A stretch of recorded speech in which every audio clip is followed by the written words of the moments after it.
बिस्मिल्लाहिर्रहमानिर्रहीम। रब्बिश्रह ली सदरी व यस्सिर ली अमरी वहलुल उक़दतम मिन लिसानी यफ़क़हू क़ौली। माय डियर स्टूडेंट्स, अस्सलाम वालेकुम। आज का हमारा टॉपिक लेक्चर नंबर 2 ओवरकोट, जो कि चैप्टर नंबर 14 है फर्स्ट ईयर बुक 1 का, उसको आगे कंटिन्यू करना है। इससे पहले लेक्चर नंबर 1 हमने लिया जो पार्ट 1 था, उसमें हमने फर्स्ट पेज पढ़ा था जो कि पेज नंबर 87 था। आज हम नेक्स्ट पेज की तरफ चल रहे हैं जहाँ से हमने आगे स्टार्ट लेना है। तो बेटा बुक्स आप लोग अपनी ओपन करेंगे ताकि आप लोग सिनोनिम्स जो आए तो वो भी साथ साथ लिखते जाएंगे और ट्रांसलेशन को अच्छे तरीके से सुनेंगे, क्योंकि 15 मार्क्स का पैराग्राफ आप लोगों का ट्रांसलेशन का जो है वो बोर्ड के पेपर में आता है। तो नेक्स्ट चलते हैं अपने पेज नंबर 88 के स्टार्ट से। पान वाला तक हमने कल पढ़ लिया था, पान वाला इससे आगे हम स्टार्ट लेते हैं। यस सर, जी जनाब। बुक्स बेटा ओपन कर लें, मैं स्टार्ट करने लगा हूं। यस सर, जी जनाब। Have you change for a 10 rupee note? क्या आपके पास 10 रुपए की रेजगारी होगी? चेंज किसे कहते हैं? जैसे हम चेंज करवाते हैं ना पैसे, खुले पैसे होना, तो इसी तरीके से हम यहाँ पे लिखेंगे have you change of a 10 rupee note. तो उसके लिए हम कौन सा वर्ड लिखेंगे जी चेंज के लिए? चेंज, रेजगारी। नो सर, नहीं जनाब, but I will get it for you. लेकिन मैं अगर आपके लिए ये ला दूंगा। And what if you don't come back? और अगर ऐसा हो कि तुम वापस ना आए तो क्या होगा? If you don't trust me sir, अगर आपको मुझ पर यकीन नहीं है, you can come with me, आप मेरे साथ आ सकते हैं। एनीवे, अच्छा, what do you want to buy? आप क्या खरीदना चाहते हैं? नेवर माइंड, कोई बात नहीं। Here I have found one anna, ये मेरे पास एक आना है। Now give me a good cigarette and be off with you, मुझे एक अच्छा सिगरेट दो और यहां से चलते बनो। यानी बी ऑफ विद यू, यहां से चलते बनो। एज ही स्मोक्ड, जो ही उसने उसे सुलगाया, ही सीम टू relish, relish कहते हैं मजे लेना, इंजॉय, इंजॉय करना, लुत्फ उठाना। एवरी पफ, पफ कहते हैं कश को। जो ही उसने उसे सुलगाया, ऐसे नजर आता था जैसे वो हर कश का मजा ले रहा हो। A small lean white cat, lean कहते हैं वीक, कमजोर, लागिर, weak. A small lean white cat, एक लागिर सफेद बिल्ली, शिवरिंग विद कोल्ड, जो कि ठंड से कांप रही थी। रब्ड, रब्ड का मतलब होता है स्ट्रोक, रगड़ना। अगेंस्ट हिज लेग्स, उसकी टांगों के साथ, अपनी टांगों के साथ उसको रगड़ने लगी। एक स्मॉल यानी एक छोटी लागिर सफेद बिल्ली उसकी टांगों के साथ खुद को रगड़ने लगी। एंड म्यूड, और म्याऊ म्याऊ करने लगी। ही स्ट्रोक्ड इट, उसने उसे थपकी दी। स्ट्रोक का मतलब क्या होता है? थपकी देना, जिसके लिए हम यूज करेंगे रब्ड। रब्ड इसका मतलब भी क्या होता है? थपकी देना। ही स्ट्रोक्ड इट, उसने उसे थपकी दी।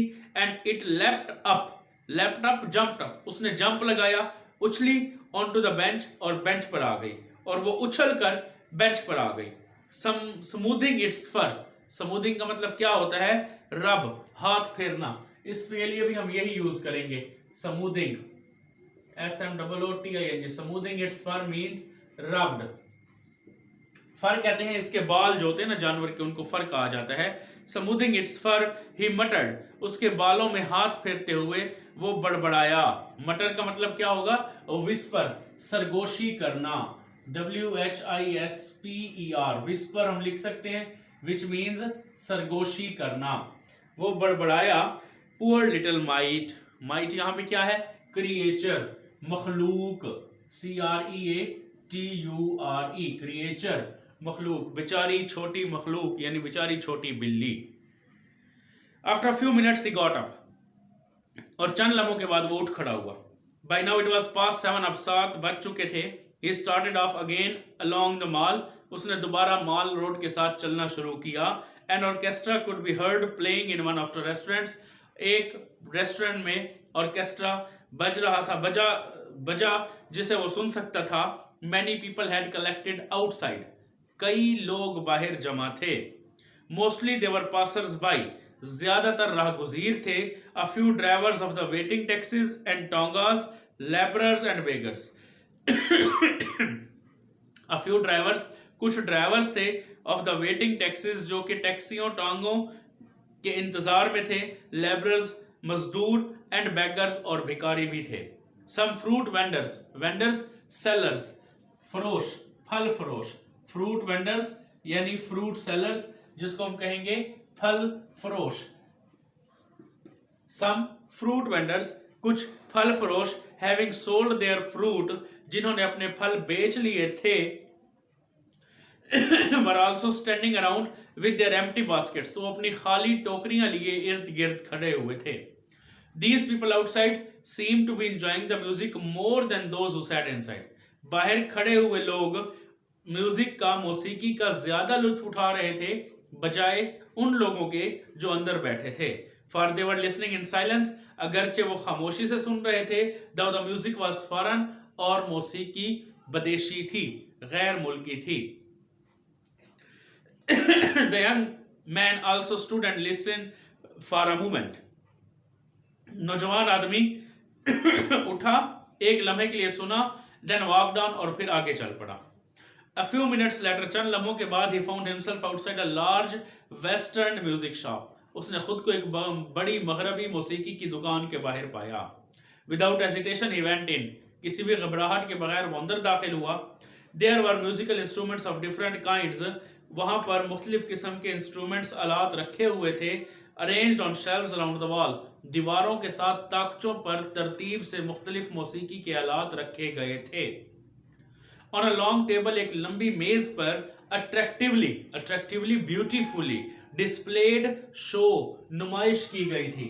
Attractively, beautifully यहाँ पे लिखेंगे BAUTIFULLY, displayed show, नुमाइश की गई थी।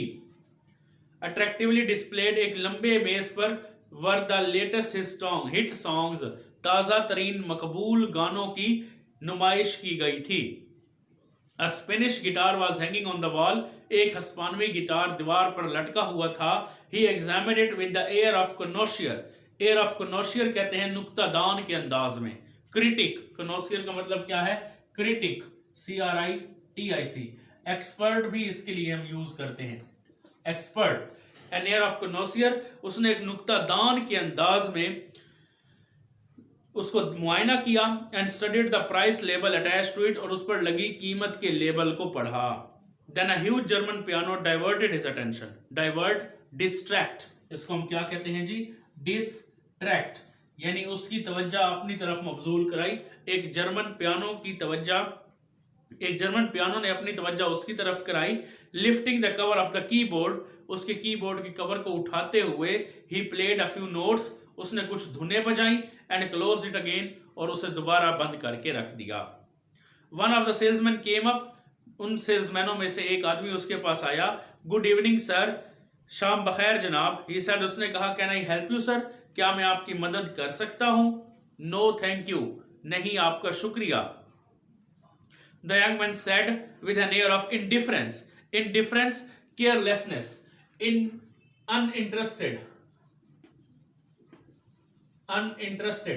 इंडिफरेंस, एयर ऑफ इंडिफरेंस, बेएतनाई के साथ, बेपरवाही के साथ, बेएतनाई, इंडिफरेंस, लापरवाही।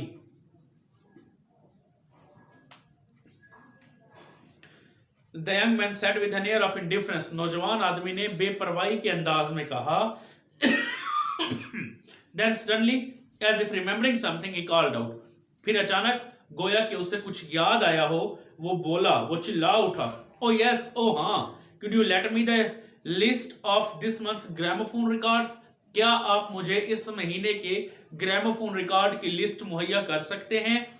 He slipped the list into one of the pockets of his overcoat, उसने उस लिस्ट को अपने ओवरकोट के एक जेब में डाला। and resumed his promenade on the mall, और दोबारा अपनी चहलकदमी को माल रोड पर शुरू किया। रिज्यूम का क्या मतलब होता है? शुरू करना, कंटिन्यू करना। प्रोमिनेड जो है उसको कहते हैं चाल, चहलकदमी। उसने दोबारा माल रोड पर चलना शुरू किया। तो काफी है यहां तक बेटा, इसको आप लोगों ने अच्छे तरीके से याद करना है, पढ़ना है, घर में 2-3 दफा इसको स्टडी करेंगे आप लोग। अब हम थोड़े कल के लिए जो पेयर ऑफ वर्ड्स हमने कल किए थे, उसके बाद सेट 2 के ही पेयर ऑफ वर्ड्स हैं जिनको हम यहाँ पे डिस्कस करेंगे। तो जो इंपॉर्टेंट नेक्स्ट, कल हमने 10 पेयर ऑफ वर्ड्स जो है लेक्चर 1 में अपने डिस्कस किए थे। आज हम नेक्स्ट आगे 10 पेयर ऑफ वर्ड्स और जो इंपॉर्टेंट हैं वो बताता हूँ। उनमें देखें, फर्स्ट ऑफ ऑल है bow, BOW and BOUGH, breath, calendar, casual, casual, cattle, ceiling, censor and censure, session, check, seller, cellar. तो ये आपके पास पेयर ऑफ वर्ड्स हैं जो 10 मैंने मजीद आप लोगों को important examination point of view से हैं ये बता दिए हैं। इनको भी आप लोगों ने स्टडी करना है, अच्छे तरीके से तैयार करना है। इसी के साथ ही हमारा आज का लेक्चर ख़त्म होता है। अल्लाह आप लोगों का हामी नासिर हो। अल्लाह हाफिज़।